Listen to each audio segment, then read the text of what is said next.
long. Off of a powerful three-back set, Nick King will hand off to Anderson, and he's still... Boy, these officials are not... This has not been good officiating today, but your take about how the Riverside Tigers responded following that disappointing end of the half, 17-6, heading into the break. Well, it's been decent. I wouldn't say it's nowhere near perfect. It's just okay. I would give them a C coming out into the second half, and only because they've had to punt the ball twice already. But I wouldn't judge this one as a make or break here in the second, because they know that you got to keep all of your chips on the table for next week's critical win or go home. If you lose, you can basically kiss your playoff hopes goodbye against Mount Sac. King looking long. Back to throw. Has a man open. That's Stallone, and down he goes. You see that? Right Another there? sack, number 2 by LA Harbor, as Alberto Nunez got there for the takedown, and that'll be a loss of 5. 3rd and 15 here for the Tigers. You see, last week, Nicholas King would have ran on that. Yeah. He wouldn't have stayed in that pocket and just waited and let his feet work. No. He would have gone and let his legs run instead of moving his feet in the pocket. Into the game for the Tigers following the second sack today, Dan, as you mentioned. That'll be Elijah Brown at a wide receiver here. 3rd down and 14. Handoff on the delay to Anderson across the 35. Picks up a block, 40, and he's pummeled to the turf at the 45-yard line. He's able to get 10, but the first down make was right at midfield, and Riverside has to punt. Well, there you go. It's not the best performance tonight, but, hey, I think it's just a night where you got to work on your craft and just you got to get out of here with a win. Yeah. So Riverside shouldn't put all of their playbook here against LA Harbor. It's one thing to win big against a sloppy LA Harbor football team, but it's another to just get out of here with a guaranteed W every time. And Zamora helps that. A towering kick, but a fair catch was signaled and made, so that'll end all return abilities by Canute Morris. LA Harbor starts from their own 10-yard line, and that defense stifling unit back onto the field. Yeah, I wouldn't want anybody else out there than the Riverside defense. A great team effort from RCC so far as defense is concerned. And they've only given up 6 first downs today, and they lead 24-6. Scoring updates from around junior college football. Mount Sac leads 38-14 over Citrus. Boy, have they turned that thing around. Yeah, now it's a 24-point lead for the Mounties, who at one point trailed by 3.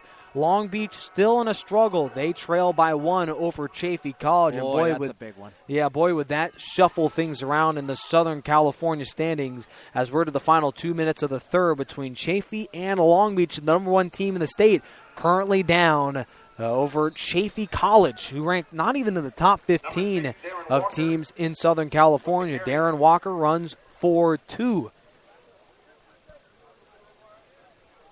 And that'll make things a little bit interesting here on a second down. Nicholas Pope into the game as the quarterback.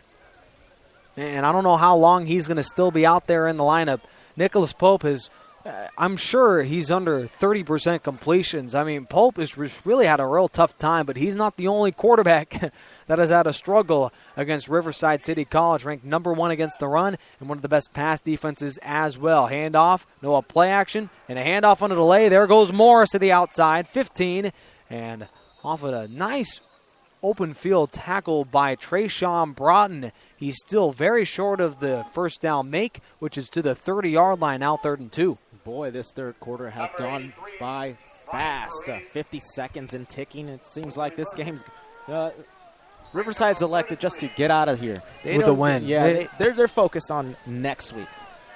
Next week's game against Mount Sac. We'll talk more about that in the final corner. Wave Ford is 101 against Marquise Waters here on a 3rd down and 3. Nicholas Pope has been 5 of 23 passing today, and one of the worst 3rd down percentages in the junior college world, and his struggles will continue as Canute Morris drops the pass, and it leads to a 4th down.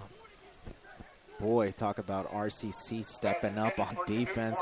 As usual, they're the backbone of this team for sure. It's a team that just constantly will have to rely on this defense all season long. And just right there, just like that, a 3 and out, and here comes the RCC offense back onto the field after this punt. Tramel Davis back deep to receive the Jack Moore punt. It's a beautiful night down here in Los Angeles, right off the coast of the Pacific here in Westminster. 4th down and 2 from their own 18. Jack Moore sends an end-over-end kick. Davis will signal fair catch, and it's made at the 46-yard line of Riverside. Another strong kick by Jack Moore. Riverside would love to see a touchdown drive here, Dan, and maybe a quick one at that. This team has been stuck in neutral ever since that 14-0 lead. Well, I don't think the whole playbook's open in Riverside tonight. It seems like they're being a little, I wouldn't say conservative, but they're working on things. They're working on towards that matchup next week against Mount Sac, and I feel like it has affected them in a way that won't necessarily hurt them in this game, but probably mentally, I feel, possibly.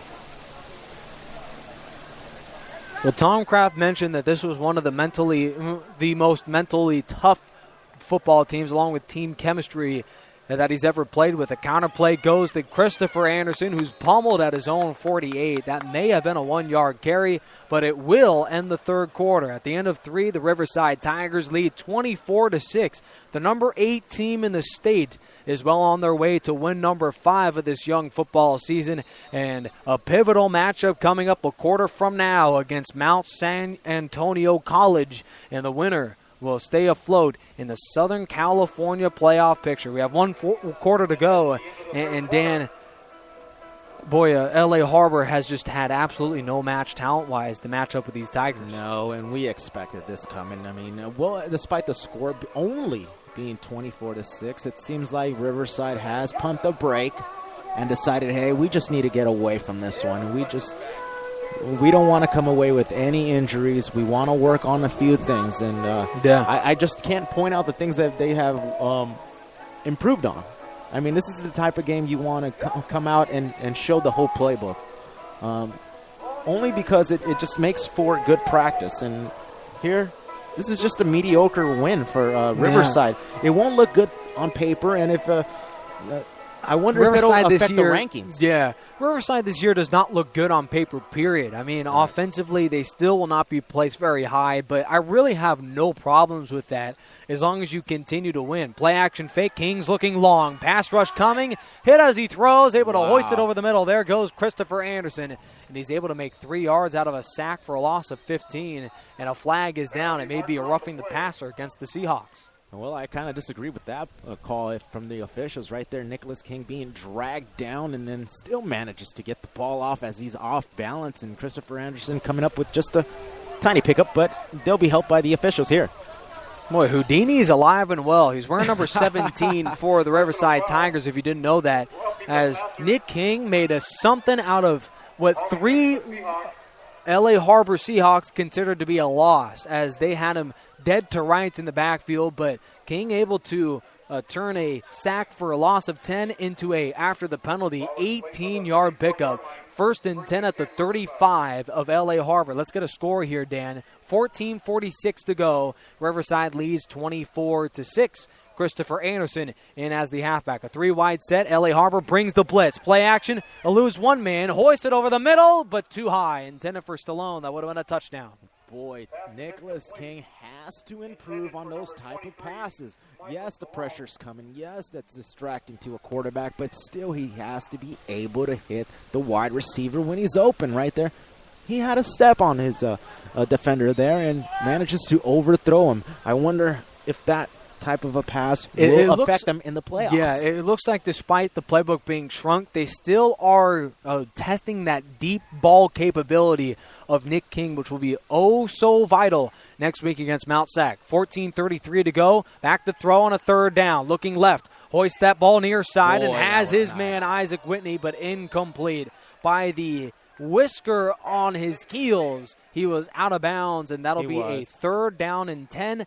But Whitney did everything he could to keep those feet inside the chalk. Yeah, it was just perfectly defended. And so Nicholas King throwing that ball to the right spot. It just so happens that Isaac Whitney's feet landed out of bounds. And Hey, that's the type of throw I like to see there. Very accurate. Very accurate and right on the money there, Dan. Mm-hmm. 3rd down and 10 from their own 34.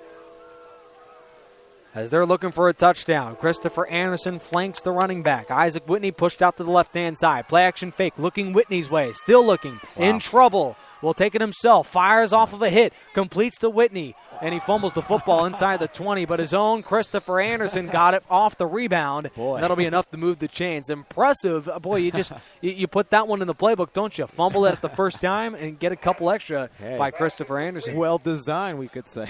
Yeah, absolutely. Not exactly designed the way it was intended. But, hey, how about Christopher Anderson being everywhere tonight? I mean, he's carrying the load for the RCC Tigers and right there recovering that fumble. So good job of him tonight, just having the presence of mind of being everywhere he needs to be. Jordan Howard into the game. He's the number maybe 10 running back here for the Riverside Tigers. Back to throw. King slings it out to Whitney. He's got it to the 15, zigzags 10, still moving inside the 5, and he shimmies his way down to the 4. Number 8 for a gain of 18. Isaac Whitney puts the Tigers in a 1st and goal. If you don't take Isaac Whitney down on first contact, he's going to make moves right there. Right there, the cornerback trying to take him down, having the power to break that and still getting some. Isaac Whitney looking for his 2nd touchdown today. Catch number 6 puts the Tigers inside the 5. Shotgun snap, play action. King will keep it himself, but runs into a Seahawk wall at around the 6. That'll be a loss of 1. Boy, I didn't like that play right there. I mean, hey, you got playmakers all around Nicholas King. Use them. You're going to need Nicholas King next week, and we keep hyping up that matchup, and as we should. I mean, it's going to be the matchup of the year, I would say, for Riverside up to date.